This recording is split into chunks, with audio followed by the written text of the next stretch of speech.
오늘 제목은 쇠 사슬을 끊는 기도라는 제목으로 말씀을 나누려 합니다. 저번 주에는 우리가 말씀을 보았습니다. 바로 바나바가 이제 안디옥에서 사도 바울을 이제 데리고 와서 어떻게 보면 안디옥 교회를 섬기는 그 일에 사람을 세우는 것을 보았습니다. 그래서 어떻게 보면 이제 교회라는 것은 하나님께서 택하시고 하나님께서 부르시고 택하신 자들이 정말 어떠한 사람이든지 주님께 나아온다면 그 누구도 주님께서는 용서하시고 과거를 묻지 않으시고 하나님께서는 이제 자신의 일을 맡기시는 것을 보게 됩니다. 하나님의 사랑과 긍휼하심을 나타내 보이시는 것을 보게 됩니다. 그러니까 교회라는 것은 우리의 힘과 능력으로 하는 것이 아니라 그냥 은혜로 하는 것임을 우리는 알 수 있습니다. 우리가 하는 것이 아니라 하나님의 은혜로 하나님께서는 부족함에도 불구하고 연약함에도 불구하고 그들을 통해서 일하신다라는 것입니다. 유대인들이 봤을 때는 그 틀에서 매여서 이 사람들이 어떻게 구원을 받을까? 율법도 안 지키는데. 하지만 복음은 무엇입니까? 율법을 완성하신 예수 그리스도의 긍휼과 사랑을 우리는 믿는 자들은 주님의 그 은혜 가운데 거한다라는 것을 믿고 용서함 받았음을 믿고 보이는 것이 아니라 세상 것으로 판단하는 것이 아니라 이제 그리스도의 그 은혜를 그리스도를 영접해서 그리스도의 그 은혜를 받았냐 받지 못했냐에 따라서 그리스도의 몸이 되든지 그렇지 않느냐라고 나뉘는 것이죠. 어떻게 보면 정말 하나님의 큰 은혜다라는 것입니다. 그런 가운데 오늘 본문 말씀은 이제 다른 주제가 전환이 되는 것을 보게 됩니다. 야고보가 예루살렘 교회의 지도자인 야고보가 순교를 하게 됩니다. 헤롯 왕이 교회 중에 몇 사람을 해하려 하여 요한의 형제 야고보를 칼로 죽이게 됩니다. 유대인들은 이 일을 기뻐합니다. 그래서 사도행전 12장은 초대교회에 닥친 가장 어둡고 참담한 위기의 밤으로 시작이 되는 것을 보게 됩니다. 헤롯 왕이 교회를 핍박합니다. 요한의 형제인 사도 야고보를 쳐서 죽인 사건입니다. 예수님의 수제자였던 야고보가 12사도 중에 최초의 순교자가 되었다라는 것입니다. 여러분, 정말 순교는 아무나 하는 것이 아니다라고 생각해요. 12사도 중에 첫 번째 순교자가. 그러니까 여러분 한번 그 당시를 생각해 보십시오. 정말 부흥했던 흥황했던 그 예루살렘 교회에 순교자가 생기는 거고 예수님의 12제자 중에 사도였던 12사도였던 야고보가 처형을 당한 그 참담한 그 현실 앞에서 여러분 어땠을까요? 그 끔찍한 처형을 본 유대인들이 기뻐하면서 주의 영광에는 관심이 없고 하나님의 영광에는 관심이 없고 오히려 정말로 하나님을 위해 살았던 예수님의 제자였던 자들을 처형하며 그렇게 기뻐하는 그 모습 가운데 인간의 완악함을 여실히 보여주는 것 같습니다. 헤롯은 이 끔찍한 처형을 유대인들이 기뻐하는 것을 보고 진리와 정의는 안중에도 없이 오직 자신의 정치를 하는 것을 보게 됩니다. 교회를 핍박하고 교회를 억압하던 그러한 시대 가운데 독재자들은 언제나 항상 파멸을 맛보았다라는 것을 우리는 역사를 통해 알고 있습니다. 이번에도 똑같이 그렇게 하는 거예요. 야고보를 죽이고 그 다음에 교회의 수장인 베드로마저 잡아들입니다. 명절이 지나면 백성들 앞에서 그를 공개 처형할 계획이었습니다. 4절에 잡음에 옥에 가두어 군인 내식인 네페에게 맡겨 지키고 6월절 후에 백성 앞에 끌어내고자 하더라. 베드로는 4명씩 내조로 이루어진 16명의 군인들에게 둘러싸여서 두세 사슬에 묶인 채 깊은 감옥에 갇힙니다. 내일이면 베드로는 이제 형장의 이슬로 사라지는, 교회의 숨통이 끊어지기 직전에 절대 절망의 밤에 놓이게 되는 것입니다. 여러분, 세상의 권력과 무력 앞에서 절체절명의 교회의 그 위기 가운데, 근데 초대교회 성도들은 어떻게 반응합니까? 본문 5절에 베드로는 옥에 갇혔고 교회는 그를 위하여 간절히 하나님께 기도하더라라고 말씀합니다. 간절히 하나님께 기도했다라는 거예요. 여러분, 지금 시대가 교회가 참 힘들고 그냥 가만히 있어도 교회는 욕먹는 시대인 것 같아요. 요새는 이제 그 무신론자들과 하나님을 믿지 않는 자들과 또 하나님을 믿는다고 하면서 이상하게 믿든지 아니면 다른 종교의 사람들과도 이제 소통을 쉽게 할 수 있는 시대인 것 같아요. 그래서 저도 이제 온라인 상에서 여러 사람들을 접하면서 야, 이렇게도 생각하는 거야, 저렇게도 생각하는구나, 응? 인생을 이렇게도 살고 저렇게도 살고 별의별 사람 많은 것 같아요. 근데 그러한 가운데 교회를 그냥 싫어하는 사람도 있고 예수님을 그냥 싫어하는 사람도 있고, 난 정말로 좋은 것 같아요, 예수 정말 존경해요, 교회 정말 좋은 것 같아요, 기독교 좋은 것 같아요 하면서도 이제 구주로 믿지는 않고 뭐 여러 그냥 종교적인 측면으로만 보는 것도 있고, 아니면 정신 나간 광신자들이다 뭐 이러면서 얘기하는 사람들도 있고. 근데 중요한 것은 세상의 권력과 무력 앞에 교회는 어떻게 반응해야 하는가에 대해서 요새 또 고민을 하는 것 같습니다. 그러나 그들에게 정말 필요한 것은 복음이구나 라는 것을 또한 깨닫는 그런 시기를 제가 겪는 것 같아요. 아, 복음밖에 없다 결국은. 결국 뭐 자기들끼리 막 토론을 해요. 결론이 뭐야? 아, 내가 똑똑해. 뭐 이게 결론이야. 내가 졌어, 네가 이겼어.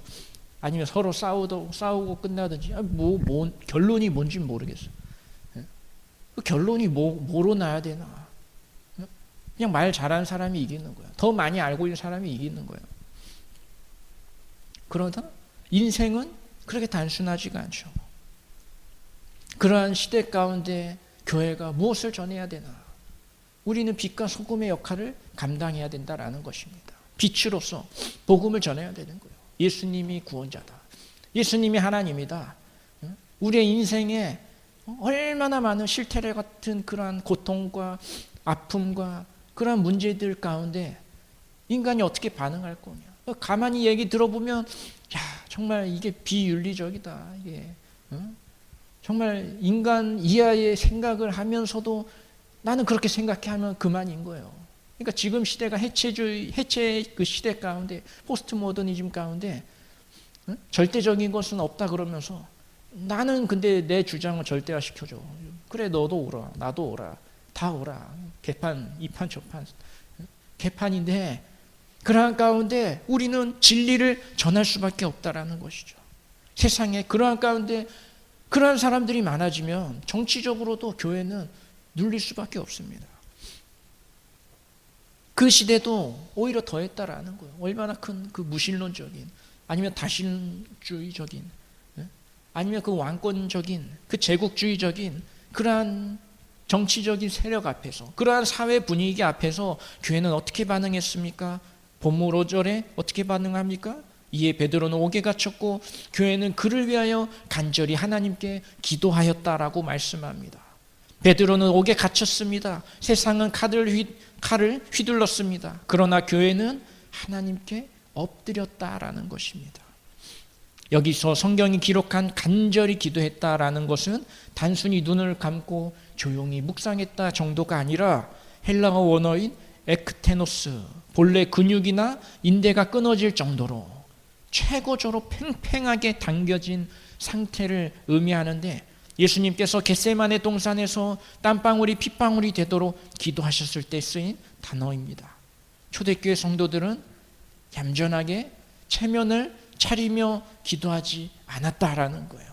베드로를 살려달라고 영혼의 근육이 끊어질 정도로 한계점까지 팽팽하게 온 힘을 쥐어짜내어 밤을 새워 부르짖었다라는 것입니다. 그럼 그럴 만도 한 게, 예수님의 수제자가 이제 내일 당장 죽어가는데 잠이 옵니까? 밥이 넘어갈까요? 저는 이번에 우리가 한국교회의 위기다 하지만 정말 위기라고 생각할까요? 저는 그것도 잘 모르겠어요. 정말 위기라고 생각할까요? 뭐 언제 위기가 아니었던 적이 있었나요? 중요한 것은 위기다 하지만 하나님 앞에서 우리가 어떻게 하고 있냐라는 거예요. 한계점까지 팽팽하게 온 힘을 쥐어짜내며 밤을 새워 부르짖고 있는가? 아니면 세상의 권력 앞에서 그나 물에 물 탄 듯, 술에 물 탄 듯, 물에 술 탄 듯. 그러나 초대교회 성도들은 기도했다라는 것입니다. 처절한 기도였다라는 거예요. 가장 강력한 무기는 이 세상을 이기를 세상의 권력 앞에서 교회가 빼든 유일하고도 가장 강력한 무기는 바로 기도였다라는 것이죠. 블루드 메리라는 그 메리 여왕이 제일 무서워한 게 누굽니까? 존 낙스의 기도잖아요. 다른 군대보다 나는 존 낙스의 기도를 무섭다. 존 낙스 기도하니까 어때요? 그냥 죽잖아요. 그렇게 기독교인들을 핍박하고 순교하게 했던 그 블러드 메리가 기도의 사람을 그렇게 두려워하지 않습니까? 저와 여러분들이 기도의 사람이 되길 원합니다. 정치인들이 아무리 세상 권력 있고 뭐 법조인들이 아니면 뭐 기득권들이 아니면 돈을 많든지 세상에 그런 권력자들이 떵떵거리면서 교회를 힘들게 하고 압박한다고 하더라도 결국은 기도의 사람 앞에서는 꼼짝 못합니다. 왜요? 진리를 소유하기 때문에. 진리를 소유한 자에게는 함부로 대할 수 없기 때문에. 교회가 영혼이 찢어지듯 팽팽하게 기도할 때 감옥 안에서 하나님의 역사가 시작된 줄 믿습니다. 처형을 불과 몇 시간 앞둔 그 상황 가운데 베드로는 두 군인 틈에서 쇠사슬에 묶인 채 깊은 잠에 빠져 있었습니다. 내일 죽을 사람이 평안할 수 있습니까? 이렇게? 베드로도 대단한 것 같아요. 그 순간에 잠이 와. 베드로도 앞서요. 뭐 어차피 죽을 건데 뭐 잠을 근데 피곤하잖아요. 자야지. 피곤하잖아요. 내일은 내일이고. 그러니까 주님 말씀을 실천한 베드로예요. 대단해요. 오늘 일은 오늘 염려하고 내일 일은 내일 염려하자. 그에게 죽음마저 두렵지 않아. 그러나 더 정확한 것은 어차피 베드로는 뭐 죽으면 죽으리라 하는 그 마음이 있었죠.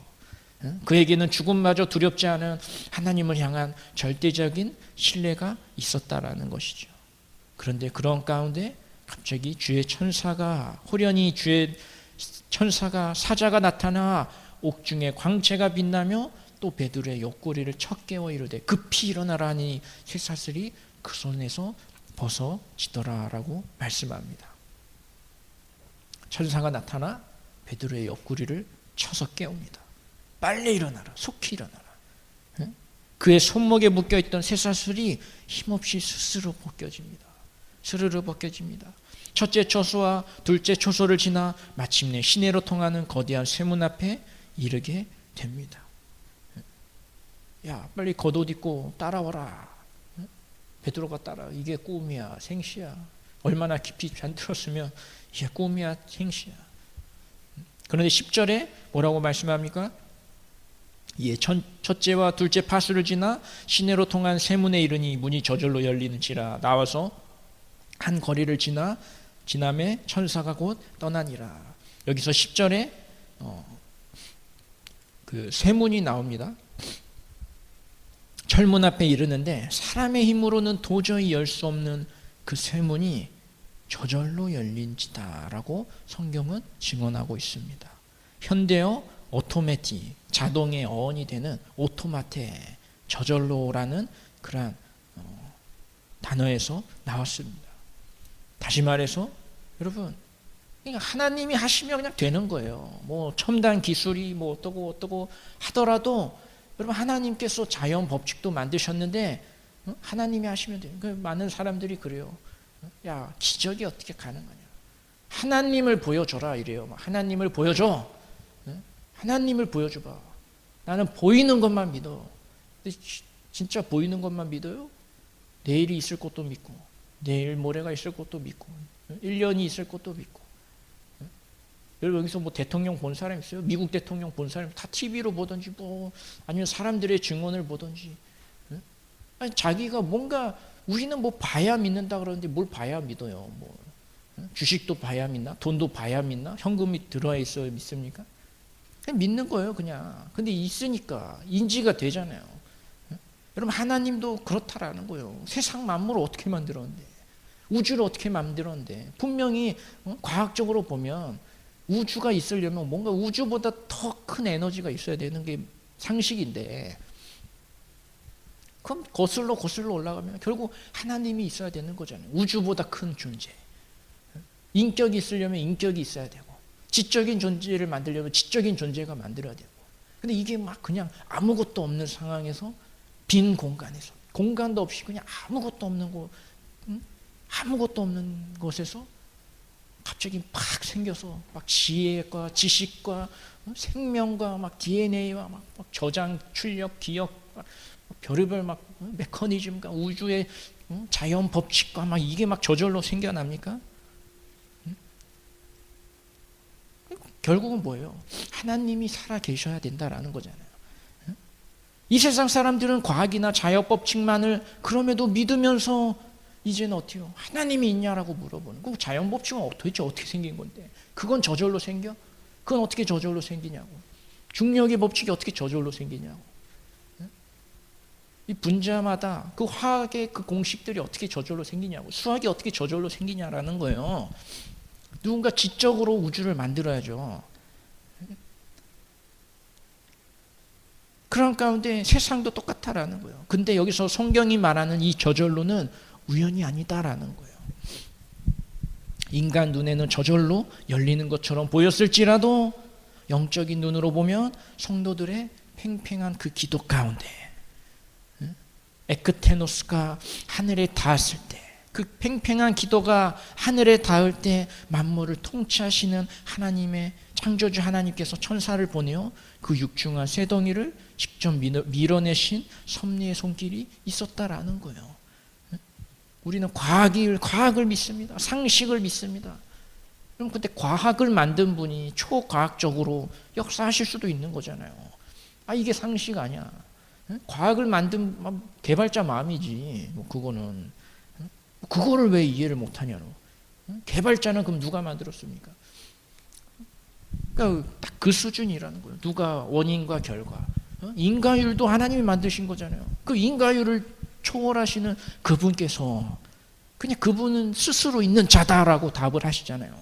스스로 있는 자예요. 그러니까 그분은 하실 수 있다고요. 창조주 하나님께서 천사를 보내어 그 육중한 쇳덩이를 직접 밀어내신 섭리의 손길이 있었다라는 것입니다.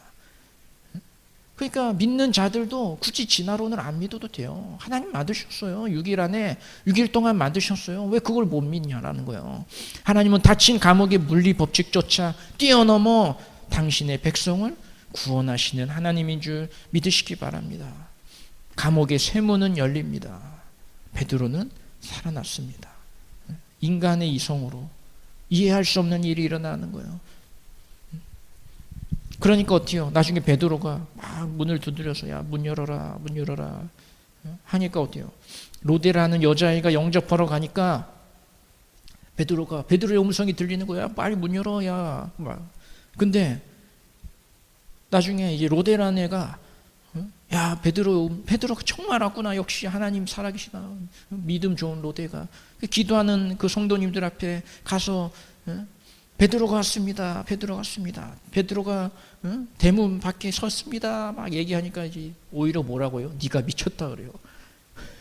여러분 저는 성경이 진리임을 믿습니다. 성경이 사실임을 믿어요. 역사적 사실이고 하나님의 말씀이고 계심을 믿습니다.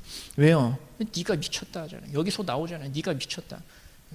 야, 그렇구나. 기도가 됐다가 아니라 네가 미쳤구나. 이게 사람의 반응이에요. 너 미쳤어? 베드로가 어떻게 나와 거기를? 그 감옥을 어떻게 나와? 사람이 몇 명이 지키고 있고 그 쇠문을 어떻게 열어? 천사가 도와주냐? 정말 천사가 도와줘서 일어나는 거예요. 막상 나가보니까 어때요? 문 두드리기를 그치지 아니하니. 베드로가 계속 문을 두드리니까 그들이 이제 베드로를 보고 놀라는지라. 야, 그건 베드로가 아니라 그 천사다. 믿음 더 좋아.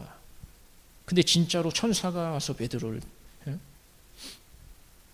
그러면서 어때요? 진짜 베드로를 보고 놀라고 베드로가 그들에게 손짓하여 조용하게 하고. 조용해라.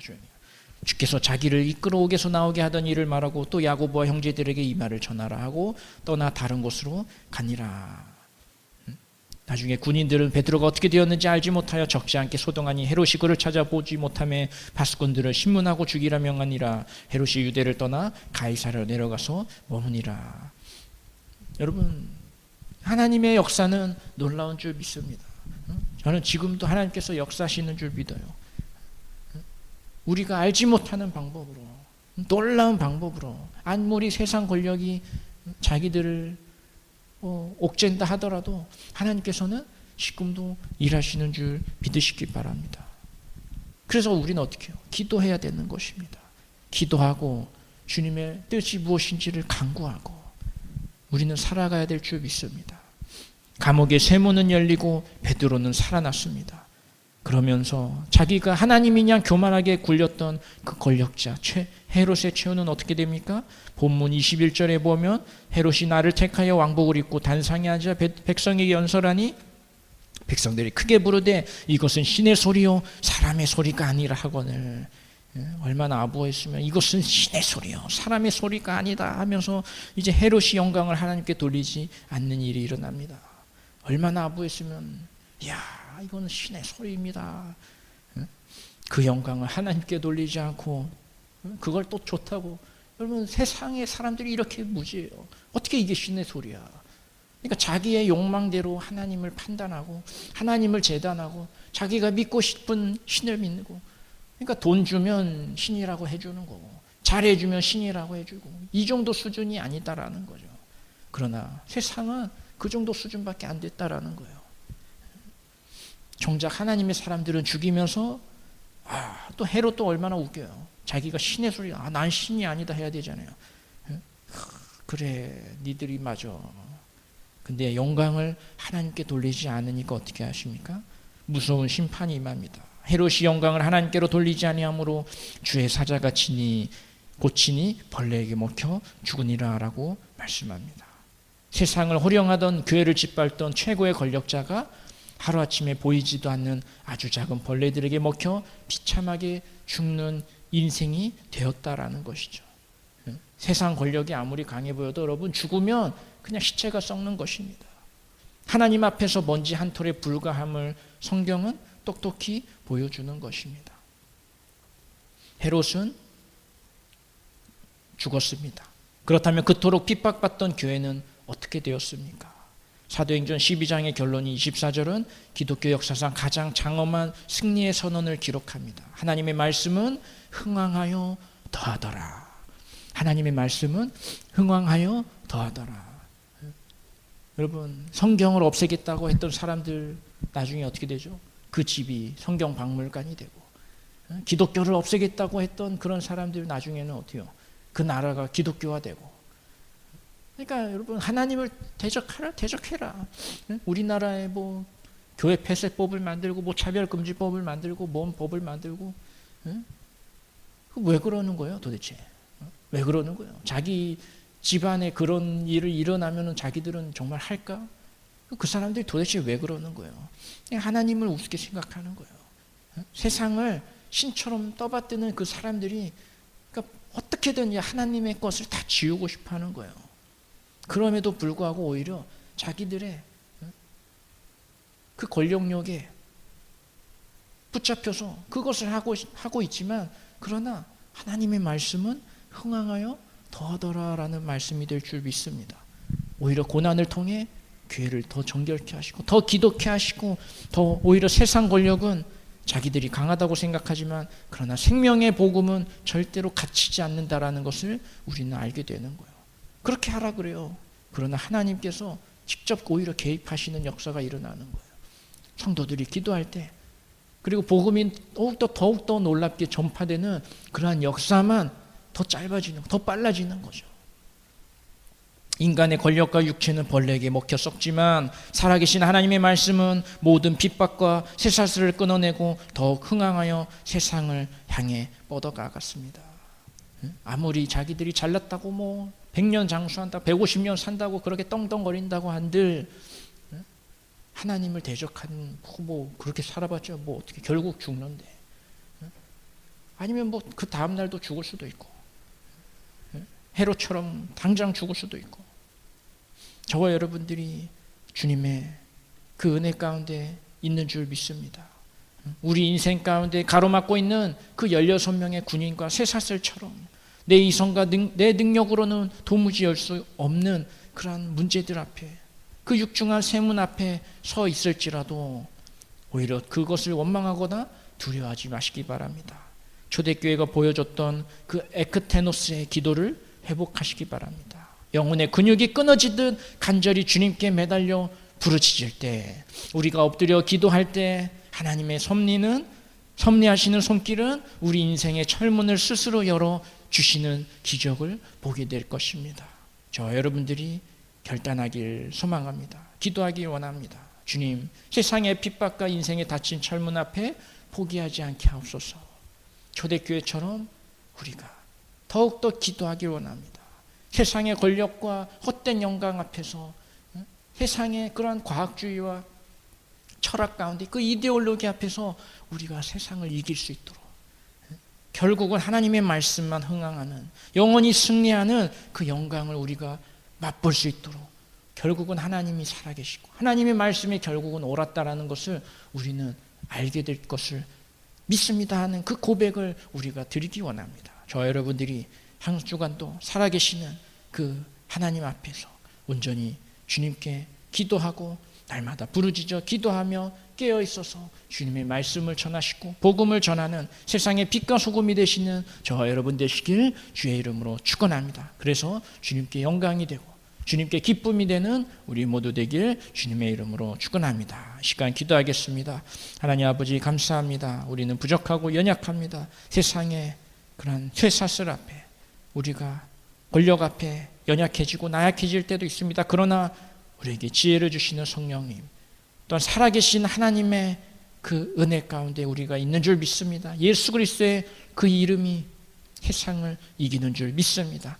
하나님의 말씀만이 흥황하여 이기는 줄 믿습니다. 주님께서 놀라운, 세상은 이성적으로 상식적으로 할 수 없는 그 일도 하시는 주님, 살아계신 하나님의 그 역사 앞에 우리는 겸손이 되어야 될 줄 믿습니다. 주님께서 우리의 인생 가운데 역사하시고 살아계신 하나님을 알려주시고 보여주시고 맛보아 주실 줄 믿습니다. 살아계신 하나님을 경험하는 우리 모두 되게 하여 주시옵소서.